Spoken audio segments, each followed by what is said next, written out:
Hello guys, welcome back to another episode of Defying All Odds Podcast with your host Jesse, my co-host. Your boy Rafa, you already know. Today we got a very special guest coming to you live right here at Columbia University. We have a senior who is also pre-med and as well a biology major. Please welcome Luis Cruz. Yeah, thanks for having me. Thank you for coming, bro. Of course. It's a pleasure. So, decided to bring Luis on here today. Obviously a good friend of mine here at Columbia as a bio major and pre-med myself. So Luis, why don't you tell the people, a little bit about yourself, kind of like where you come from, what your childhood was like, and that sort of thing. Yeah, of course. So I'm Luis, obviously, with the warm introduction. I'm from the Bronx. I just came back, right? Had to take the 2 downtown for a bit, then the 1 uptown, and here I am. Yeah, so, my dad's Puerto Rican. My mom's from Salvadorian, so obviously that's a special mix. That's a special mix right there, yeah. Special mix. Yeah. Okay. So, what do you want to know about my childhood? Well, what was it like growing up? So you say you mentioned you're from the Bronx, right? Of course, yeah. So what was that kind of like, being surrounded by such diverse Latino populations growing up in the South Bronx? Diverse Latino populations, huh? My whole neighborhood is Dominicans, Puerto Ricans, and Mexicans, bro. That's the big 3. The big 3. Big 3. New York in general is a very diverse city. Of course. Particularly with the Latino community. You have a lot of Dominicans like myself, Puerto Ricans, and Salvadorians. I mean, there's a bunch. It's crazy. No, they're todo, bro. Yeah, everything. And particularly, what part of the Bronx? South Bronx, a little bit around like Bronx River. Okay, that's cool. That's right off the Sheridan. Okay. Yeah, like right off the Sheridan. I live near the 2 and the 6. So. Got you. Okay. Yeah. And so again, you said your dad's Puerto Rican, your mom's Salvadorian. Yep. I always find it fascinating when meeting people who have those mix of Latino cultures. Like how'd they meet, right? Like, cause. Yeah. Like how they meet, but also more specifically on your end. Like where I feel like there's always this like pull and tug when it comes to like what side you feel most like. Oh, closest definitely. Like, do you get a lot of that for yourself? For sure. When I first started college, I felt more towards my Salvadorian side, right? Because obviously, if you look at my mom and my dad, I look way more like my mom, right? Like, you've seen my dad. Yeah. I look nothing like him, except the lips probably, but like... Okay. But yeah, I definitely was more in contact with my mom's side, just, calling my family over there in El Salvador, eating pupusas, bro. You know what pupusas are. I'm good. If you haven't tried them, definitely try them. There you go. Go to a pupuseria. But yeah, so I used to see myself more Salvadorian, but lately, especially having taken classes like salsa, soca, reggae, I feel that I appreciate more my Puerto Rican heritage, right? Viva Boricua. Because obviously, my dad is a salsa musician. Yes. So he plays a lot of trombone. He plays like all the Puerto Rican genres, like salsa, plena, bomba, all that. So learning about those things, about about the real meaning behind that music, it really made me appreciate my culture more. And especially having traveled to Puerto Rico recently, I feel more connected there now, and I'm happy to say I'm Boricua. Okay. Yeah. That's great.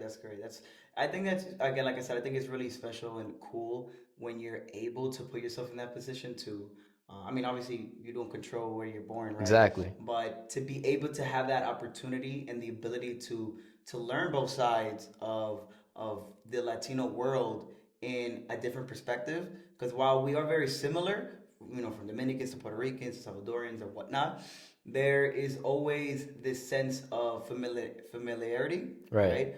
But also those little different uniqueness to one another that shows why we're this and why we're that.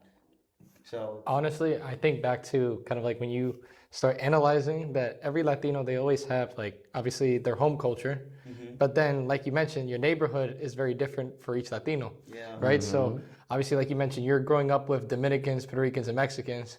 Meanwhile, like I'm born and raised in the Upper East Side. Like we don't really see much of our people over there, so it's like it's a whole different feel. I honestly find it very fascinating to see that even though that's the case, like our home traditions are pretty much the same almost throughout. Like for instance, like, at least on my dad's side, like they make the pasteles, they make the arroz con guandule, like, right? Like and it's still the same on the Dominican side.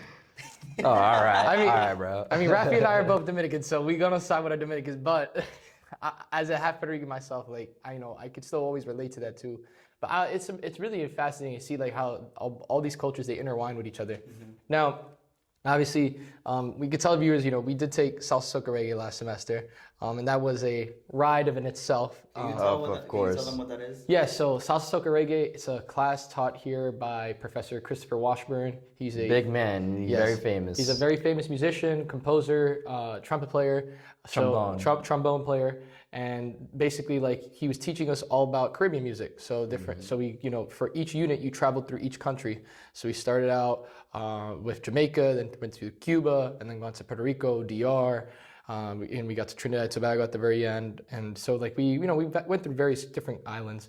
But honestly, it was such an eye-opening class because you really got to appreciate your culture more, like we said. Yeah, like, definitely. Like learning about salsa, all the big names, right? Like Eddie Palmieri, Hector Lavoe, Hector Willie Lavoe, Colon. Willie Colon, all the big guys, Celia Cruz, she was Cuban, but still, my dad actually played with Celia Cruz, right? Yes, and he did mention like he was telling, like I told my dad, I'm taking this class with Chris Washburn, and he's like, Chris, I know that guy, I played with him, right? Like they're literally like peers. Like a lot of my dad's friends are also like Professor Washburn's friends. They have a lot of mutuals, so it was insane, like having that connection. So like that just made the class way more special. And honestly, it's like one of those classes you take here and you get to appreciate not just your culture more, but it's like a nice segue away from what we study. Our coursework is always filled with the sciences because we're pre-med and Of course, being a bio too much major. science. And it gets to a point where you get to appreciate more the classes that aren't science because since obviously that's what you study and that's what you enjoy, but also you also want to appreciate the other stuff that's around us. And I think that's also the benefit of Columbia, that you get to like a breadth of like different classes you get to take. No, definitely. I'm especially grateful that they have classes like Salsa Soca Reggae that teach like about Latin culture. Yeah. Because I feel that throughout school and even through some of the core classes like CC, Art Hum, Music Hum, all that, they tend to like skip Latin culture, right? That's true. Like there's no readings about any like Latin authors, no Latin music at all, no art like Latin art. So like I'm grateful that they have classes specific for us, but at the same time, right? It's like, why are we so overlooked, right? Like we're also like very artistic, capable, intelligent. We're like, I don't know, like why is it that there's a lot more emphasis on like European music and jazz and all this when we like a lot of their music tends to overlap with ours sometimes, right? And no, it's for sure, it's true. I feel like a lot of people try to tend to make the point in that, is that there's like more history because, the world started there, right? In Europe and from Africa and all that jazz. It's like the world revolves around there, Yeah, so. yeah. To an extent, right? They have some validity to it, but at the same time, the Latin culture is so big and so broad that there's a lot, like you said, there's a lot of things that they have meshed with their type of music and their genre because of the way that we play through the instruments that we've created. Exactly. And the way that we dance and move. A lot of that stuff came from, our history. From Exactly. Our past. You see like the list of top artists, right? And you're gonna see like a lot of Latin musicians right there, right? Like obviously right now, Bad Bunny is huge with the new album. Right. Yes. And it combines literally everything we learned about. Everything we learned, like It's plena, salsa, it's all in the album. everything. Yeah. And that's always what's great is you hear that mix of different types of genres of music within an album, and it allows for more people to appreciate it. Because sometimes people will say, "Oh, he's only a reggaeton artist," or "He's only singing this kind of music." But in reality, you combine salsa, reggaeton, plena, all these different genres into one, and I think that's why obviously it's a big hit right now. Exactly. I'm just grateful that he took like our like traditional, like authentic Puerto Rican music and he just made it more accessible to everyone, right? Because it's not only Latinos listening to the album, it's everyone. Because he like it's a global hit. So he's just bringing our culture and exemplifying it to the broad audience so they can know what Puerto Rican music is, right? Yeah, I agree. I think there's a lot of people have a lot of respect for him for what he was able to do With this project, with this particular project. And in general, a lot of his projects, he definitely tries to represent his Puerto Rican side and his Latino culture in general. 'Cause, Yeah. I mean, if you didn't know, he's also half Dominican, but that's neither here nor there. Okay, but the point is that I think in general, I think a lot of artists, wherever you're from, whether you are Latino or not, I think it's important to show your culture, show your heritage, and remind others where you and everybody else came from, and understand that you're here because others paved the way. Exactly. So I think that's really cool for what he was able to display with that album. And in general, I mean, it's a great album. I mean, Bad Bunny. I'm gonna see you in Puerto Rico, bro. I'm gonna just say that right now. I'm seeing you in Puerto Rico. If I don't got a ticket now, I'm gonna get a ticket then. I'm there, bro.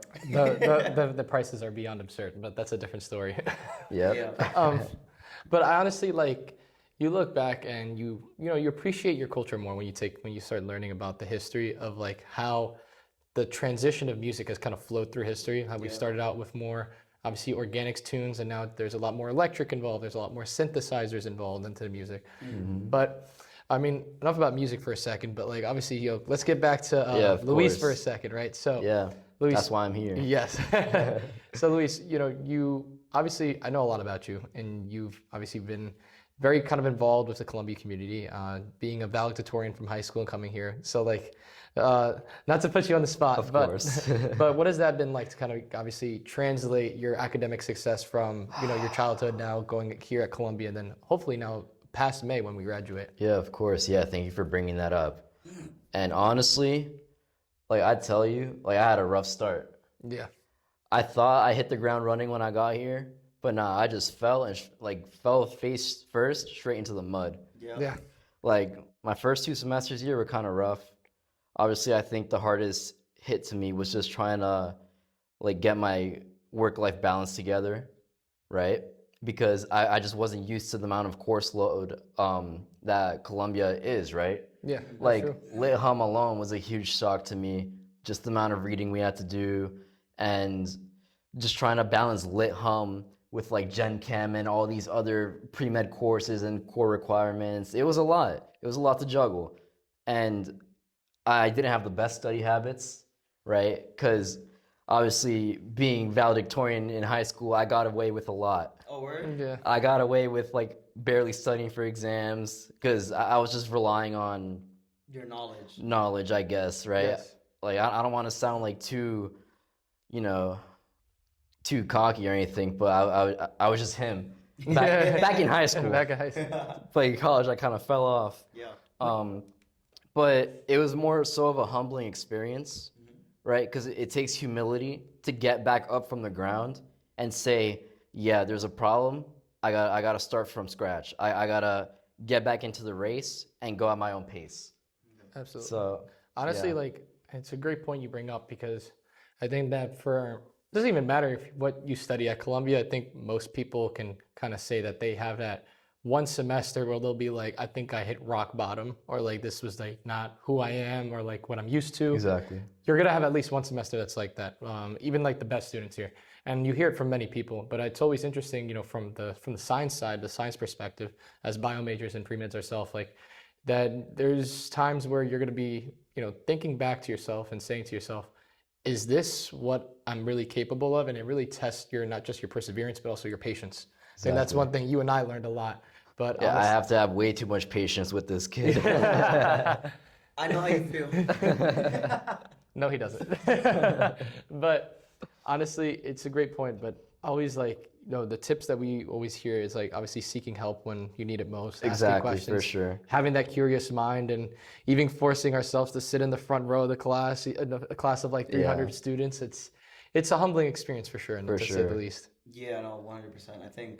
I remember when I was in college, my first 2 years were definitely a pain and a half. That first semester, I definitely had to just trying to understand the big transition from high school to college. Because, I think throughout your whole academic career, all the teachers always like, when you get into middle school, it's going to be a whole different game. And then you go and it's not Definitely, yeah. And then they hit you with this, and in high school, it'll be a whole different game. Yeah, no, you're not. No, it's not.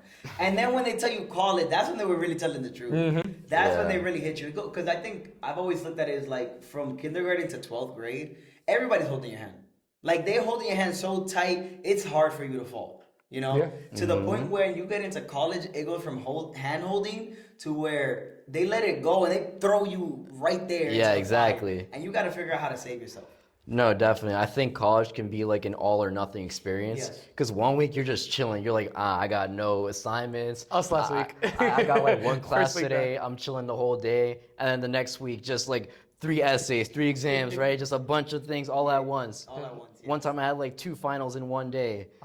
Yeah, freshman year I had that too. It was like you had Like back to back too, not just See, that's where it's mine. spaced out. From freshman year, I remember I had 2 finals. It was like you had the morning 9 to 12, and then I had one from 8 to 11 p.m. Yeah, no. Sophomore year, both semesters, I had the bio final and then the physics final back to back with like 30 minutes in between. That's horrible. So, That's what like- you call pain.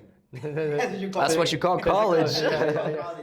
Yeah, no. It definitely is a struggle. I feel like those very first 2 years is really, those first 1 to 2 years in college is really determines how you're gonna get through. Whether you're gonna get through or you're just gonna stop right there. Right. Yeah. Because the majority often, it's usually after those 1-2 years where they choose to stop. That's true. Because once you get into that 30, you're just like, well, I made it this far.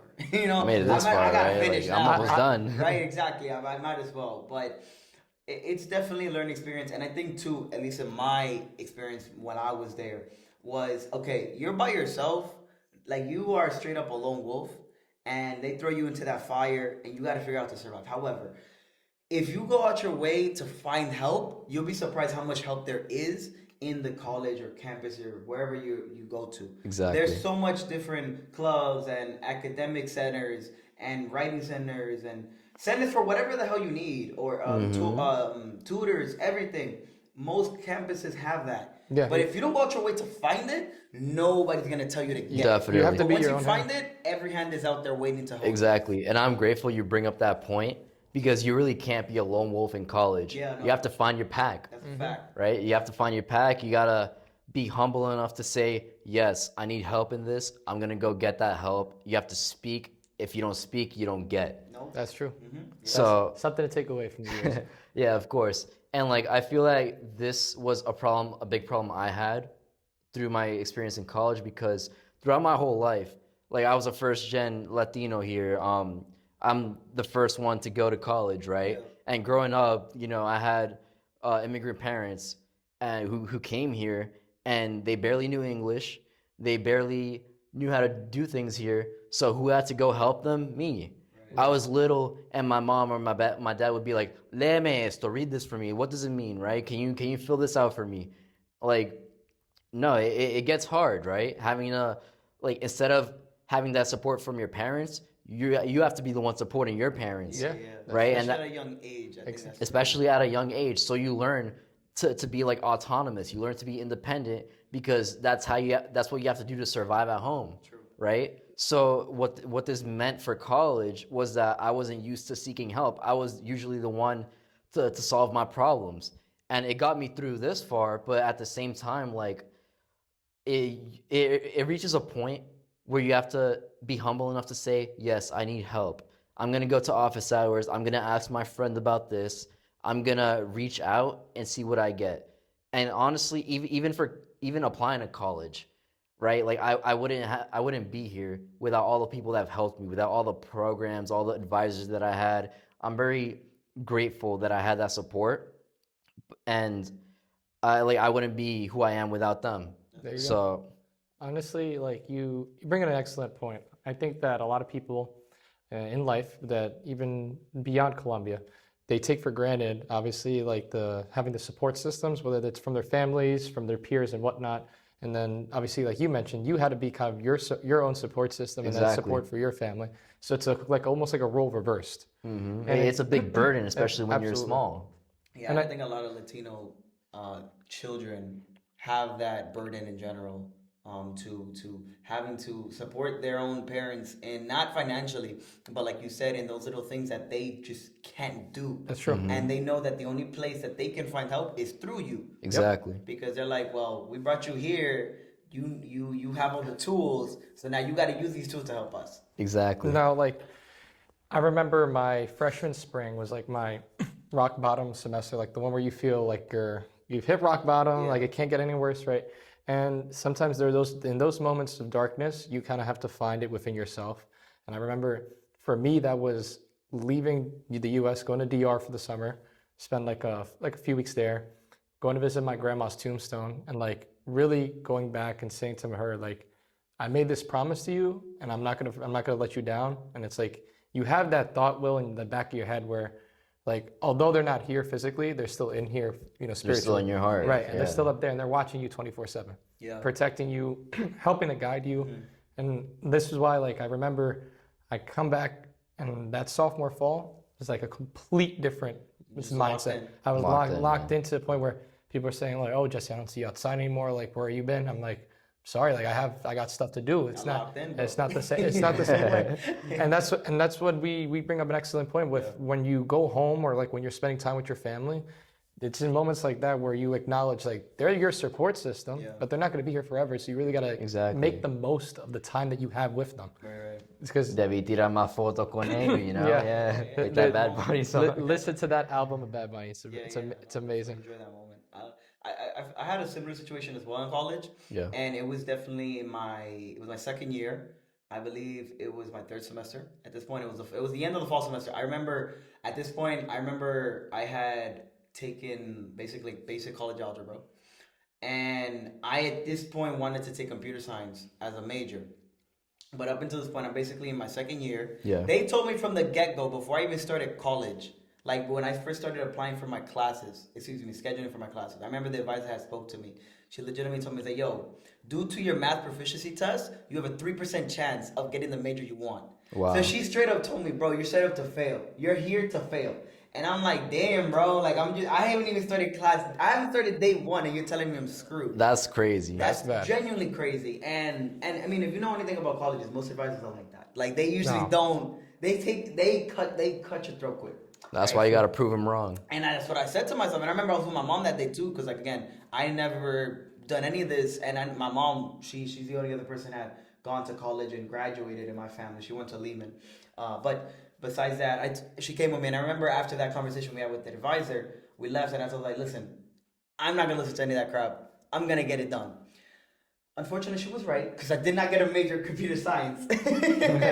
but it was a struggle for me, because it was particularly, because I remember I was taking college algebra. Yeah. Right. I remember I was kind of just, in other words, half-assing it in the class, and I ended up getting like a D. So I got the credit, but you need a C to move on to the next course. Exactly. And I felt super destroyed because I felt like those last 2 years at that point, I had not done anything. And it was the very last day of the semester, and I decided to go to one of these like general advisors to see how they can try to stir my mind for the next semester coming through for the spring. And I remember I asked them, I go to the front office, like, hey, gonna speak to an advisor, whatever. Okay, bet, we're gonna give you this lady over here. I bet. Never met this lady in my life. Mm-hmm. I go into her office, a little cubicle it was literally the size of this table, basically. And it was a super old lady. She had I kid you not, she had lenses for her glasses that were the shape of like a bubble. Like they were huge. The screen that she had, bro, she had a special screen that you could see like 3 words at a time.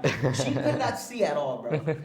And I'm not even trying to make fun of her, but I remember looking at it in the moment, and my first assumption was like, how is she gonna help me, bro? She can barely even see me right. Like genuinely, that's how I thought. And after talking to her for maybe like 10-15 minutes, she kind of tells me, hey, I noticed you took micro and macroeconomics. What you thought about it? And I thought that was nice. I found it interesting. It was pretty cool. And then she tells me, oh, well, a lot of people who don't end up doing computer science or engineering often use that as a plan B. Maybe you should try that. So then she was like, all right, take some more of those classes for the next semester and see how you go. Exactly. And I took her advice. And lo and behold, I ended up getting a bachelor's in economics because of that woman, right? And I kid you not, that was the first and last day I ever saw her. I tried going back to that office to find her. I didn't know her name. I didn't know anything. I didn't bother to remember it. But I also thought to try to go back talking to her because she was the first and only advisor who would ever actually give me good advice. No, wow. And I genuinely believe she was an angel from above who decided to come down and hit me with that advice. And like I said, if it wasn't for her, I wouldn't have got that. So sometimes fate puts people in your way, right? Legitimately, for sure. And I mean, my point to that all is like, we get to certain points in life where we feel like we we're stuck, we hit rock bottom, we don't know where we're gonna get to next. That's true. And either somebody comes in your life or something just comes into your mind. Or something happens. Something happens where you tell yourself, wow, okay, because of this moment, this literally led this domino effect to where I am today. So I think college shows you that to those who, make it all the way, I think. No, I mean, definitely. yeah. And to an extent, maybe to the people who even leave, because sometimes leaving is that inflection point, as some might say, to jumpstart them to that career that they always wanted. For sure. And it's always great when you think about the amount of resources that exist, but also it's like you say, it's like comes out of yourself. And I think like Luis brings up an amazing point that when you have support systems that's not internal, external, but rather literally the people that are adjacent to you. Yeah. Like I can tell the amount of times that it's been me and Luis and I inside the Thugging it out. just waiting till 8 a.m. the next morning to finally leave.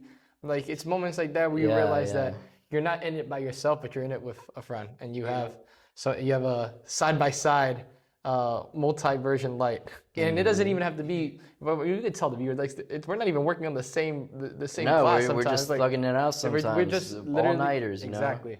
You're just literally supporting them, your friend emotionally. Like I could be working on a paper in independent research, and Luis could be working on like his lab report or an essay or whatever, and it's like. It doesn't matter. It's separate classes. It's the fact that you're just there. You're there, just in the moment. That's all that matters. No, it's true. It goes a long way. It goes. It's good to have that support system because, like, even after we graduate, we're gonna have that connection. Like, Jesse might be like a famous podcaster one day. Like, you guys, like, it's good knowing you guys. So, like, yeah, of course. I'll try to remember when I become famous. Yeah, remember me. Yeah, no, that's. I'll give you free surgeries when I'm a doctor. There we go. But yeah, but don't forget to like, share, and subscribe. There you go. Of course. Always. But yeah, no, definitely. I think it's good to like support each other, especially now in times like this, where I think that there's like a lot of negative energy towards like people of minority descent, right? Especially like our government, society. There's a lot of negative sentiment, especially towards like immigrant communities right now. Yeah. So I think it's definitely good to like stay together, have that support system, because like to be honest, like a lot of things are against us. Yeah. Right? Like recently they got rid of like affirmative action. They got rid of like diversity, equality, inclusion, all that. For jobs, right? For jobs, right? Yeah. So it's gonna make our lives way more difficult. But you know what I have to say to that? I'm not scared. I'm not scared. Because my whole life I worked hard to get here, and I'm sure you guys have too. Because it's like a quality that we have, right, as Latinos, to just work hard no matter what. As long as the work is dignified, like, si el trabajo es digno, es bueno. There you go. It's good. It's good work. Exactly. So that's why you see all the construction workers, all the people like in the dining halls at Columbia, they're all working hard because it's dignified work. Yeah.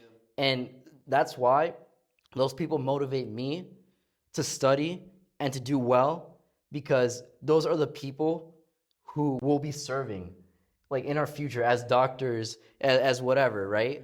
So just carry that in the back of your head, that these are the people who you're representing, especially when you're a doctor, when you're someone big, right? Because like a lot of these people, they're working hard to feed their families, to give their kids a good education. My parents worked hard to allow me to reach where I am right now, right? Your parents too, your parents too. So it's just, it's representation, right? Like it doesn't matter if the odds are against us, right? That's why we're here, to defy all the odds, right? There you go. Remember that. Defy all the odds. Right? So like now when I graduate, like Jesse and I are going to take 2 gap years. We're going to find a good job no matter what. I'm going to work hard. We're going to work hard to get well-paying jobs that'll give us the experience we need to apply to medical schools, even if the odds are against us, right? Because there was like recent data showing that admissions rates for like Hispanic and Black students actually decreased ever since they got rid of affirmative action. Like it's scary going into that process now, but at the same time, it just shows that we have to work twice as hard and prove that we're like just as good. Just as capable of being good doctors. Exactly. Right? So that just motivates me even more. Like, bring on the challenge. That's why we're here. There you go. That's That's a testament, honestly, to how hard not just our families work, but also it's like paying it back to them. I think back all the time to, like, when we're in the library together, we're studying for that exam together, and it's just like, you just think about, okay, I have no other option but to succeed, not just for the benefit of my future, which is on the line, but also for the benefit of my parents, my family, For those to come, your generation, your ancestry, your country, literally the flags you carry on your back. You're Exactly. representing a lot more than just your last name. That last name has so much value in of itself because of the fact that you're representing everything that accompanies it. Whether that's like I mentioned, the place you come from, where you're born, your neighborhood, and your family. Because at the end of the day, all that hard work you put in is what is going to be reciprocated when it comes out, the results. It creates a legacy. Exactly. It's a big weight that you're carrying, because, like, literally, like, if you go to your family, if I go to my family, everyone I know in my family looks up to me because they say, "Ese mi doctorcito," that's my little doctor right there. Right. Because, like, they know that I've put in the effort to get to where I am. They know big things await me. So I do it for them. I do it for the people I've lost. I do it for the people that I have today.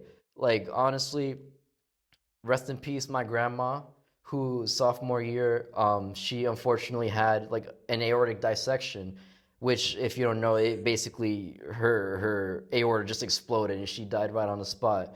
So I do it for her because she always said, "Ay, mi doctorcito," right? I was her doctor already, even though I'm in college. I don't have any medical experience yet, and I was already her doctor. Yeah. And, like, all the people in your family, they just, like, they look up to you. They know, they expect great things from you. So that's what matters, right? Mi tío Hector, who died my freshman year, he had cancer, and he knew, he was there when I got my college admissions to Columbia. I remember I was in my room. I'm like, yeah, I got into Columbia. He was the first one in my room congratulating me, hugging me, saying, "I'm proud of you." So I do it for him. I do it for my tío Hector. I do it for my grandpa, who unfortunately this summer he was diagnosed with glioblastoma multiforme, which is, like, the most aggressive type of brain tumor you can have. Wow.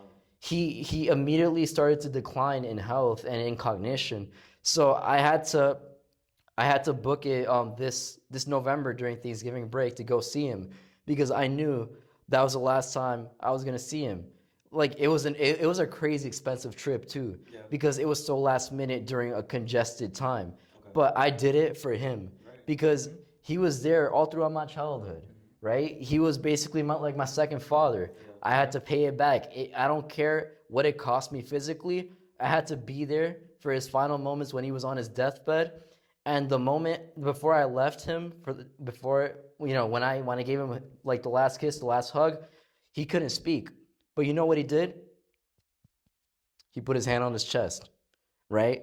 What that shows me is that I'll be with him for the rest of eternity, and he'll be with me. We're connected, right? And that's another way I'll have that motivates me. Just like you, Jesse, with your grandma, right? Yeah, it's just more people you carry on your back throughout your whole life that you have to make proud, and that you have to, like, love and serve other people in their memory. That's a lot to handle, but I would say, I mean, amazing. It's really, like I said, it's really a testament to all the hard work that our families put in day out. I think, obviously, I can relate back to those moments where I remember my freshman year of high school and seeing my grandma on her deathbed, and it's like moments like that where you get to really appreciate life as it is, because life is so short. Mm-hmm. It's one of the most tragic things that we as human beings have to acknowledge, is that the only thing we really have in life is that little dash that's on our tombstone between our birth date and our death date. And it's like, that dash is your life. What do you do with it? And exactly. You have to really pay back all the hard work and sacrifice that your parents and their parents and your ancestors have done for you, to put yourself in the position that have set you up for success, and the foundations and the pillars for your future.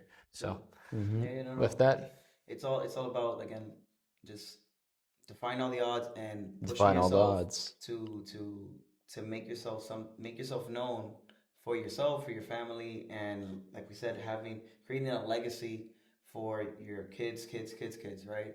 And laying the foundation now so that in the future everybody else can feel good and feel safe and comfortable in what they're doing. So like you said earlier, your father he does music, right? Tell me a little. I want to know a little bit more about like that relationship between you and your father, and what was that like having him always like doing I assume he was always on the road, right? Yeah. Playing a lot of music, like tell me a little bit more about that. So a big thing that affected my relationship with my father was his accident that he had when I was really young, right? Because yes, before that, he was always like, going, traveling. Like he traveled with Celia Cruz, right? All over the world, just playing salsa, making it big, right? Yeah. Bringing in the big bucks too.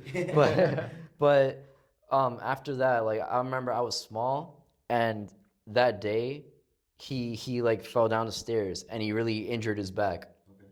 So that really changed everything, because after that, he developed chronic pain.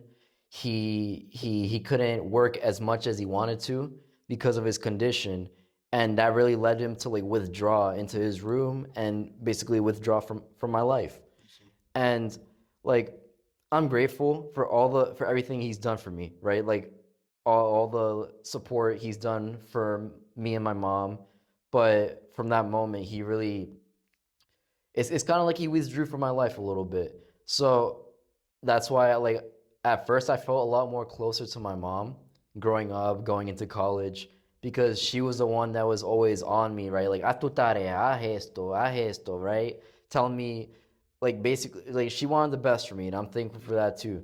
So, but honestly, I think that I've been slowly mending my relationship with my father, because learning about like his achievements, his accomplishments, the value behind the music that he plays really made me open up to him a lot more.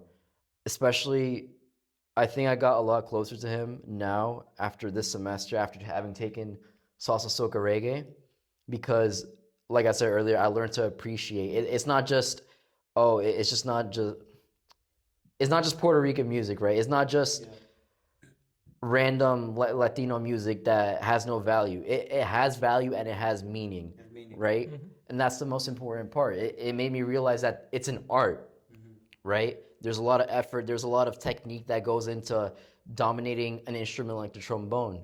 And it made me really appreciate my father's craft, and it made me appreciate him.